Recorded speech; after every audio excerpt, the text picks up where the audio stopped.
Welcome back. और आजकल एक और डिसऑर्डर बच्चों में आ गया है जो कि बड़ी वैसे आप जब सुनेंगे तो हैरत भी होगी, लेकिन हैरत होनी नहीं चाहिए जिस तरह का बच्चों का कंजम्पशन है आजकल, गेम्स, मोबाइल, गैजेट, हर चीज़ में। तो अब आ गया जी इंटरनेट गेमिंग डिसऑर्डर। गेम्स खेल खेल के जो डिसऑर्डर बच्चों में पाए जा रहे हैं, उसके हवाले से एक्चुअली ये है क्या और किस तरह से ये जो सिचुएशन है, खुदा न खास्ता अगर आपके सामने ऐसा कोई बच्चा आता है तो फिर आपको क्या करने की ज़रूरत है। बहुत सारे सवालात मेरे भी जहन में, अगर आपके जहन में तो आप भी हमारी जिस वक्त की मेहमान है उनसे पूछ सकते हैं। क्लिनिकल साइकोलॉजिस्ट हैं हफ्सा खानम, इस वक्त हमें ज्वाइन किया है। अस्सलाम वालेकुम। कैसी हैं आप हफ्सा? ठीक ठाक। अच्छा हफ्सा, ये बताइए कि पहले तो ये इंटरनेट गेमिंग डिसऑर्डर है क्या? देखिए, इंटरनेट गेमिंग डिसऑर्डर में होता ये है कि बच्चा बहुत ज़्यादा प्री ऑक्यूपाइड होगा गेमिंग से। उसको हर वक्त जो है वो गेम खेलना होगा, उसका टॉलरेंस लेवल बहुत लो होगा, वो कोशिश भी करेगा गेम छोड़ने की तो उससे नहीं हो पाएगा। ठीक। बहुत सारे फॉल्स अटेम्प्ट्स होते हैं जिसमें वो बेचारा कोशिश कर रहा होता है कि वो छोड़ दे लेकिन नहीं छोड़ पाता। साथ ही साथ अगर उसने छोड़ने की कोशिश की है तो उसको विड्रॉल सिम्टम्स आएंगे प्रॉपर, कि उसको एंजाइटी महसूस हो रही है, डिप्रेसिव फीचर्स आ रहे हैं, सैडनेस है, होपलेसनेस है, ये सारी चीज़ें जो है इसके अंदर आ रही होती हैं। साथ ही साथ बच्चा जो है वो डिसीव करने लगता है, धोखा देने लगता है अपने पेरेंट्स को। अगर वो काउंटर करें उसको कि आपने कितने घंटे गेम खेला, तो वो जो है वो मिसकोट करेगा कि मैंने जो है वो 8 के बजाय बताएगा 4 घंटे मैंने गेम खेला है। साथ ही साथ वो वाली एक्टिविटीज़ जिसमें उसको पहले इंटरेस्ट था वो छोड़ के भी जो है वो सिर्फ गेमिंग में ही जो है वो ज़्यादा से ज़्यादा इन्वॉल्व होगा। ये चीज़ भी जो है वो इंटरनेट गेमिंग डिसऑर्डर को रिप्रेजेंट कर रही होती है कि जो जिन एक्टिविटीज़ में आपको पहले मज़ा आता था, अब वो इतनी आपके लिए इंजॉयबल नहीं रही हैं। साथ ही साथ जो है वो बच्चे बच्चे जो हैं वो उनमें एग्रेशन बहुत ज़्यादा आ जाता है गेमिंग की वजह से, और उनकी कोशिश ये होती है कि वो ज़्यादा से ज़्यादा टाइम जो है वो अपना गेमिंग में ही लगाएं। उनकी प्रोफेशनल, पर्सनल, ऑक्यूपेशनल जो लाइफ है वो बहुत ज़्यादा डिफरेंस जो है वो बहुत ज़्यादा प्रॉब्लमेटिक हो जाती है। अच्छा, आजकल क्योंकि हर दूसरा बच्चा ही गेम्स और ऑनलाइन गेम्स और हर एज ग्रुप वाले खेलते हैं, सो आपको क्या लगता है कि अलार्म क्या है माँ बाप के लिए कि अब ये अलार्मिंग हो गया है? एक हद तक तो चलें जो खेल रहे हैं, ज़ाहिर है दोस्त भी हैं, बाकी तमाम चीज़ें भी हैं, और क्योंकि हमारे पास फिज़िकल एक्टिविटीज़ नहीं है तो कुछ टाइम आउट तो बच्चे को चाहिए। लेकिन वो कौन सा पॉइंट है कि जहाँ पर बच्चा पहुँच जाए तो वो अलार्मिंग है और माँ बाप को उस वक्त जो है पूरा कंट्रोल अपने हाथ में लेना चाहिए या इंटरवेंशन होनी चाहिए?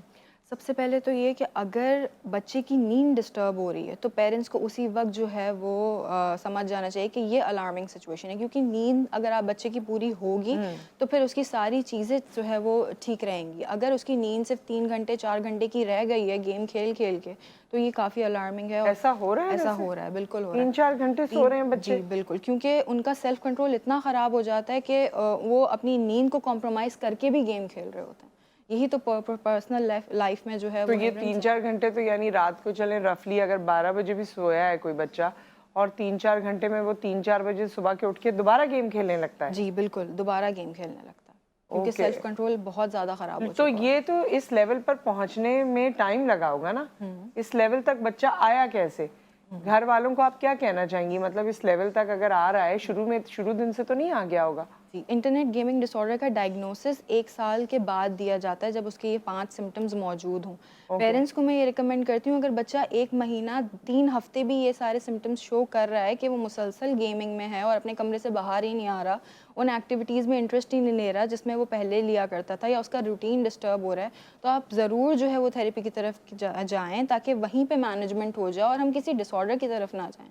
अच्छा, और एक और चीज़ भी है क्योंकि ये घरों में ज़ाहिर है गेम्स और ये तमाम चीज़ें हैं, अक्सर बच्चों के कमरों में टीवी भी लगा दिए माँ बाप ने, यानी स्क्रीन्स वगैरह। लेकिन मैं ये कहती हूँ कि जो आपका मेजर पोर्शन है, लाउंज वगैरह है, आप वहाँ पर ये स्क्रीन लगाएं, वहीं पर ही गेम रखें ताकि आते जाते हुए एक नज़र भी पड़ती रहे और आपको पता भी चलता रहे। अगर बच्चों के सेपरेट रूम है और सब अपने अपने रूम में बंद हैं तो फिर ऐसे तो बहुत से और डिसऑर्डर्स भी जी, हो सकते जी, हैं। जी, बिल्कुल, रिसर्चर्स यही कहती हैं कि हाँ। जिन बच्चों में गेमिंग एडिक्शन होता है, उनकी फैमिली लाइफ बहुत डिस्टर्ब होती है, उनका फैमिली क्वालिटी टाइम बहुत कम होता है, क्वालिटी ऑफ लाइफ भी ख़राब होती है उन बच्चों से कंपैरेटिवली जिनका स्क्रीन टाइम लिमिटेड है या जिनका गेमिंग टाइम लिमिटेड है। तो चलिए, ये तो आपने घर की बात बताई, स्कूल की परफॉर्मेंस भी मुतासर हो जाती है जी, इन बच्चों बिल्कुल। की? बिल्कुल, स्कूल की परफ़ॉर्मेंस मुतासर होती है। हमारे पास स्कूल से भी कंप्लेंट्स आती हैं कि इस बच्चे को हम असेसमेंट के लिए रेफ़र कर रहे हैं, और जब उनकी असेसमेंट होती है तो पता चलता है कि बच्चे को पेंसिल होल्डिंग में इंटरेस्ट ही नहीं है, उसकी फाइन मोटर स्किल्स इतनी अच्छी है ही नहीं कि वो बाकी बच्चों की तरह उतनी तेज़ी से कलरिंग कर सके या जमा के पेंसिल पकड़ सके जिस तरह से प्रॉपरली पेंसिल पकड़ी जाती है। फिर उसको ट्रेनिंग की और इन सारी चीज़ की नीड होती है, और बच्चों को अब ज़्यादा ईजी लगता है कि मैं फ़ोन पे, टैबलेट पे, कंप्यूटर पे ड्राइंग कर लूँ बनस्बत ये कि मैं पेंसिल पकड़ूँ या पेपर पे जो है वो ड्रॉ करूँ। हाँ, अब वो इतने यूज्ड हो गए। अच्छा, तो इस डिसऑर्डर को एक दफ़ा अगर आपने असेस कर लिया, फिर इसका क्या किया जाता है? इसका ट्रीटमेंट क्या है? अच्छा, इसका ट्रीटमेंट ये है कि बिहेवियरल थेरेपी के लिए रेफ़र किया जाता है, बच्चे को मैनेजमेंट सिखाई जाती है, साथ ही साथ पेरेंट्स को काउंसल किया जाता है कि आपने किस तरह से घर में बच्चे को लेके चलना है और इसका रूटीन किस तरह से सेट करना है। अच्छा, अगर वैसे मैं आपसे पूछूं कि आप चले, अभी ये डिसऑर्डर नहीं भी हुआ, लेकिन क्योंकि बच्चों के पास आजकल गैजेट होता है, एक रूटीन क्या होना चाहिए माँ का अपने बच्चों के साथ घर में, एक एवरेज नॉर्मल रूटीन? अच्छा देखें, अब जैसे स्कूल गोइंग बच्चा है तो मैं पेरेंट्स को यही कहती हूँ कि उसको होमवर्क पेरेंट्स खुद कराने बैठें, या फिर आप जो है वो बारी लगा सकते हैं कि हफ्ते में 3 दिन जो है वो अम्मी कराएंगी, 2 दिन जो है वो फादर लेके बैठेंगे बच्चों को। साथ ही साथ बच्चों के साथ प्ले डेट्स जो हैं वो होनी चाहिए कि उसके फ्रेंड्स घर आ रहे हों और फिर साथ बैठ के थोड़ा सा टाइम आप स्टडी भी करें, फ़न एक्टिविटीज़ भी करें। इस तरह से बच्चों का ना रूटीन सेट रहता है और उनको फिर समझ में आता है कि फ़ोन के बाहर भी दुनिया है, गेमिंग से रह के भी जो है, बाहर रह के भी हम जो है वो चीज़ें इंटरेस्टिंग कर सकते हैं। और फिर एज अप्रोप्रिएट चीज़ें हैं ये कि प्ले डेट्स हो रही हैं, तो उनको फिर उनकी मासूमियत कायम रहती है बच्चों की। मतलब अपने दोस्तों से मिलते रहे, लेकिन ये कई बार हफ्सा पॉसिबल नहीं होता। देखिए, कुछ हमारे यहाँ तो बहुत क्लास सिस्टम है, कुछ जगहों पर तो पॉसिबल हो जाता है कि माएँ जो है वो ले जाती हैं या बच्चे, वालिद पूरा दिन होते नहीं हैं। अगर हम लो इनकम ग्रुप की बात करें तो वहाँ पर तो बड़ा मसला है। लेकिन इसको मैं एक और तरह से सोचती हूँ, आप भी एडवाइस कीजिएगा कि फैमिली सिस्टम पहले इतना मजबूत होता था, कज़न्स वगैरह और बाकी बच्चे, मोहल्ले के बच्चे, ऐसी दोस्तियाँ होती थी कि ये जो प्ले डेट एक्चुअली आपने कहीं लेके जाना है और यहाँ घर पे बुला के एहतमाम करना है, इसकी ज़रूरत नहीं पड़ती थी, तो वो चीज़ें भी ख़त्म हो गई। जी बिल्कुल, इन चीज़ों ने भी बड़ा लिमिटेड कर दिया है बच्चों को कि अब इतने कज़न्स हैं नहीं, जॉइंट फैमिली सिस्टम में रह नहीं रहे हैं, तो वो कम्युनिकेशन गैप भी है। बच्चों को उनके एज रिलेटेड पीयर्स नहीं मिलते, या तो उनकी एज से बड़े लोग मिल जाएंगे या फिर बहुत छोटे छोटे, तो कहीं ना कहीं उनको समझने वाले लोग बहुत कम हो गए हैं अब। और जहाँ तक लो इनकम ग्रुप की बात है, तो पार्क्स अभी भी एक ऑप्शन अवेलेबल है कि आप बच्चों को वीकेंड्स पे पार्क्स लेके जाएं। ठीक है, कॉलर हमारे साथ हैं। अस्सलाम वालेकुम। अस्सलाम वालेकुम, शहाद से देखिए अर्ज कर रहा हूँ, खैरियत में? जी जी शहाद साहब, बिल्कुल खैरियत से, आप बताइए। देखिए, सबसे पहले जो ये मोबाइल, आप मोबाइल का तज्जिया कीजिएगा ना, एक 10 साल से लेके 15 साल और 20 साल तक में बहुत जुनून की हद तक बढ़ गया। और एक मजे की बात ये देखिए, 45 से लेके 60 के दरमियान माँ बाप उस उम्र के हिस्से में आ गए हैं, 45, उनके लिए एक नई चीज आई और उस बच्चे के लिए तो आई है, लेकिन जो पेरेंट्स हैं वो इसमें इतना जुनून की तरह डूब गए। आप घर में किसी में दाखिल होंगे तो आपको यकीन जाएगा कि 45 साल की खातून बैठी है, उनके हाथ में भी मोबाइल, उनकी जो मियाँ है अगर 55 साल के, उनके हाथ में। तो बात कर रही है कि हम जब अपने घर में बच्चों को खुद टाइम देने को तैयार नहीं, हम अपनी एहलिया को टाइम देने को तैयार नहीं, हमारे शौहर को, मियाँ बीवी टाइम देने को तैयार नहीं, तो फिर इसका अंजाम ऐसे ही होगा। तो माशरा खुद से, माशरा बिगड़ता कहाँ से? माशरा हम खुद बिगाड़ते हैं तो माशरा बिगड़ता है, और ना माशरा कभी नहीं बिगड़ सकता। दुनिया तरक्की कर रही है, इसलिए नहीं कर रही तरक्की, हम तनज़्ज़ुली पे जा रहे हैं। हमने मोबाइल को खेल, फेसबुक, तरह तरह की चीजों में, हम तनज़्ज़ुली पे जा रहे हैं, हम तरक्की नहीं कर रहे हैं। ये मेरा सवाल। ठीक है, ठीक है। एक और कॉलर इस वक्त हमारे साथ मौजूद हैं। शहाद साहब, आपका बहुत शुक्रिया, आपने हमें ज्वाइन किया था। अस्सलाम वालेकुम। वालेकुम सलाम जी मैडम, आज के प्रोग्राम आपने बहुत अच्छा अरेंज किया इस वक्त, और ये जरूरत भी है इस वक्त की कि हम लोग इन चीजों पे गौर नहीं करते, और बच्चों की नशोनुमा में और उनकी तरबियत में सबसे अहम किरदार पेरेंट्स होते हैं और घर होता है जी।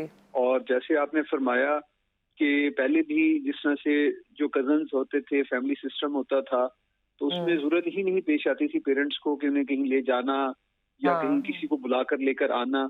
तो वो एक अच्छा और एक वेलफेयर सिस्टम था हमारा, जिसकी वजह से मतलब हम जब से अपने आप को वेल एजुकेटेड कहना शुरू हुए हैं और अपने आप को मॉडर्नाइज करने की हमने कोशिश की है और यूरोपियन कल्चर को ऑप्ट किया है, तो वो इस चीज ने हमें, ना तो हम इस सिस्टम के रहे ना उस सिस्टम में रहे, तो हम एक मिक्स से बन गए, जिसकी वजह से हमें अब लोगों की और इस तरह से साइकोलॉजिस्ट और इस तरह के लोगों की जरूरत पेश आना शुरू हुई। पहले ये जो फैमिली सिस्टम होता था, बड़े होते थे, वो समझाया करते थे बच्चों को, बच्चे बड़ों की बात माना करते थे, अदब और एहतराम का एक वो रिश्ता होता था। अब तालीम तो हम लोग दे रहे ठीक हैं, है, इंस्टीट्यूट्स कोई में प्ले सवाल करते तो हैं नहीं और था तरबियत आपका करते वकास साहब? हैं। नहीं मैडम, बस बहुत बहुत शुक्रिया। सवाल यही Thank था you. कि मेरी तो ये आपने इतना अच्छा प्रोग्राम किया, और इससे मैं तवज्जुह से मैं बस यही आपसे रिक्वेस्ट करूंगा कि हमें ये चीजें अवेयरनेस कैंपेन करनी ठीक है, चाहिए, ताकि बहुत हम लोग बहुत वापस शुक्रिया। उन्हीं सिस्टम।